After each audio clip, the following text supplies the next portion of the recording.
Everyone, welcome back to the next video. In this video I will show you how you can overlay text on a live camera preview in Expo React Native application for Android using CameraX and Media 3 effect. So let's get started. So first I'll show you guys the output. I have recorded the output, so I'll just play the output video. Here you can see, I'll just play it. First we need to give the camera permission, then it will display a live camera preview, and here you can see I have the hello text which has been overlaid on our live camera preview, and you can just click on the capture button to capture the image and it will display it inside an image view. So yeah, that's all there is to it. So let's see how to get started. So here what the next step is to create an Expo React Native project. So you can just run this command inside your terminal and it will create an Expo React Native project for you. It will ask you for your app name, just give it some app name. Now just to quickly show you the documentation as well, there are multiple ways to create an Expo React Native project. I'm using this blank TypeScript template as you can see over here, but if you want you can use all these other templates as well. The reason I'm using this blank TypeScript template is because it creates a blank less boilerplate code with TypeScript support, that's why. Okay, once that is done, you need to go to this URL over here. So like I said, will be writing native code. I'm not using any third-party library. Also the Expo version which I'm using is 53.0.2. Unfortunately, the Expo guys have still not updated to React Native 80, which has been released a month ago from the time me recording this video, but they still haven't updated it. I don't know why, but anyways, for our case this is fine. There I don't think there will be any breaking changes as such. So just go to this URL next. So here you will have to select Android device, select development build, and I have already done all these steps. So here you will have to select your own operating system. I have already ran this command. I have set the Java home as well. I have also set up Android Studio as well. So if you haven't done this, you will have to follow this documentation, then do this particular bit of stuff, then do this particular bit of stuff. Then you will have to cd to your application, so the Expo React Native application inside your terminal, the cd to my app or whatever is your Expo React Native project name, and then just run this command. So this will install this Expo dev client dependencies as well. So you'll have to run this command. Once you run this command, you will have to run this command over here, npx expo run android. Once you run this command, you should see this Android folder being created for you. It will also ask you like, do you want to run your application on a simulator or a real device? So you don't have to run it, you can just press Ctrl C.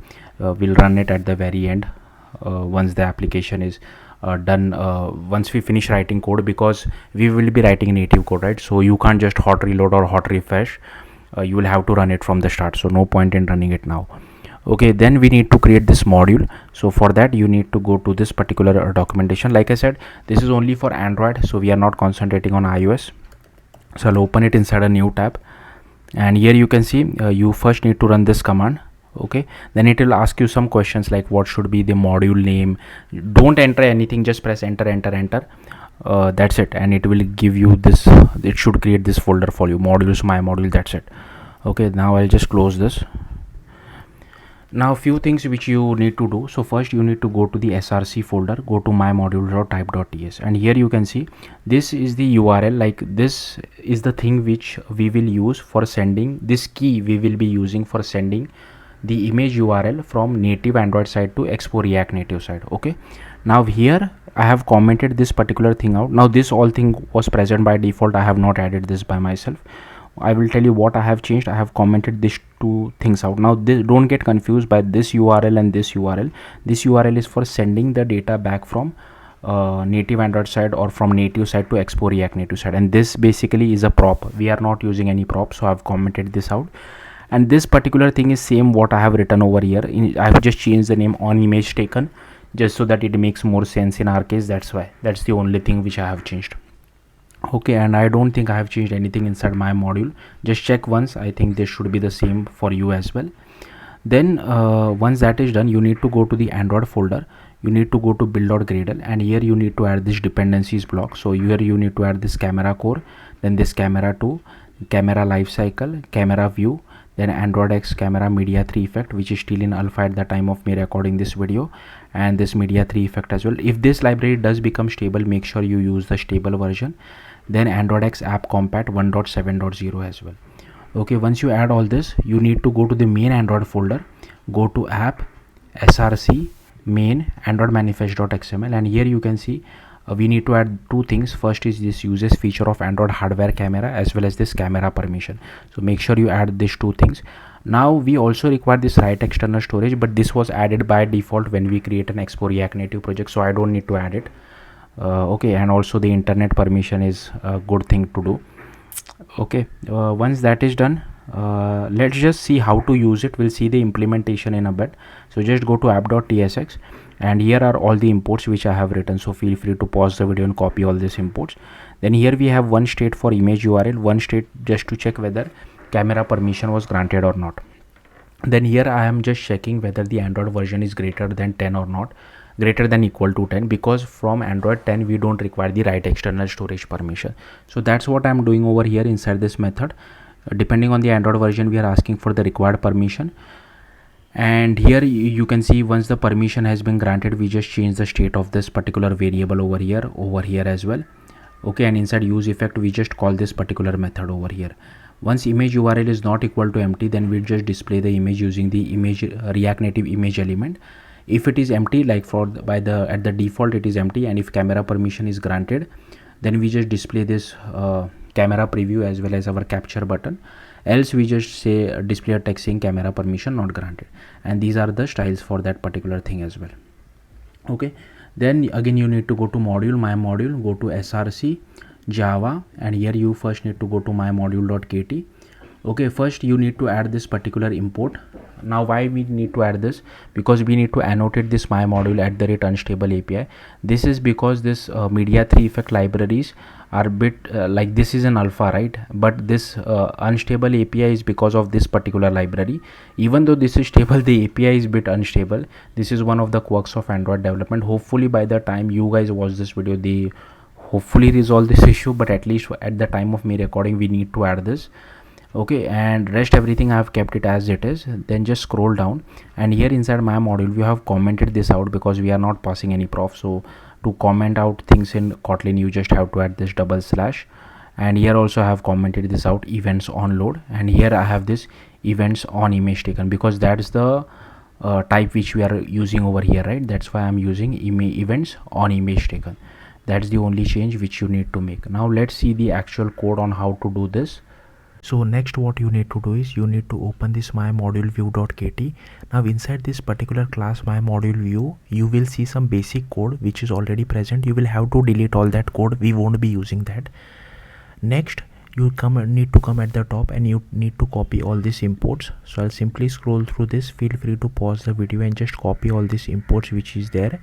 Now here we are like annotating this class with @unstable API, because we are using media 3 APIs inside this particular class. That's why we are annotating this with @unstable API, because the media 3 APIs itself are unstable. And given that this my module view is used inside my module.kt, that's why my module.kt is also annotated with @unstable. Then here we have this event dispatcher of on image taken, which helps us to send data from native Android side to Expo side or React Native side. Then here we get hold of our activity. This is the frame layout. Then here we get our camera. This is the preview. This is the image capture. Here we initialize our button. Then here we initialize our preview view. Then here we have the camera executor service. This is the process camera provider. Here is our back facing lens. Then here we set the layout params to our frame layout as well. We add our frame layout to our parent view. Then here we set layout params to our viewfinder. So viewfinder is basically the camera preview. Then here we call install hierarchy filter. So this is I'll come back to this why we are basically using this. Then we add our viewfinder to our frame layout. Then here we change the text background color, text color, as well as alpha of our capture button. Then we set the layout params for our capture button as well. We add our capture button to our frame layout. We also add a click listener to it.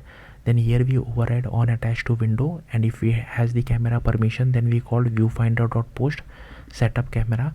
Then here we call on detach from window, where we shut down our camera executor as well as unbind our camera provider. Then this is just a method which I have copied it from this particular URL over here. So why we are writing this code? So this is a hack code which we need to write, because this issue has been open React Native's repo since past 8 years. They have still not fixed it. If you don't write this hack code, then you will just see a black screen instead of your live camera preview. That's why we need to write this. Then here we call setup camera, for which we get hold of our camera feature as well as add a listener to it. Then here we call bind camera use case. Here we get the orient rotation as well. Here we get our camera provider. Here is our camera selector. Here we initialize our aspect ratio strategy as well as resolution selector. Here we initialize our preview view as well. Here we initialize our image capture as well. Then here we add preview view as well as image capture to our use case group builder. Then here we initialize our media 3 effect as well. Then here you need to write some boilerplate code. So here is our immutable list. I have defined this method separately, which will contain the actual code of overlaying text on live camera preview. I will show you that shortly. Then here you get overlay. We add it to the effects array. Then we build our effects and add it to our media 3 effect. Then we add the media 3 effect to our use case group builder. We unbind our camera provider. We bind it to the life cycle and assign it to this variable over here. And we also assign our surface provider.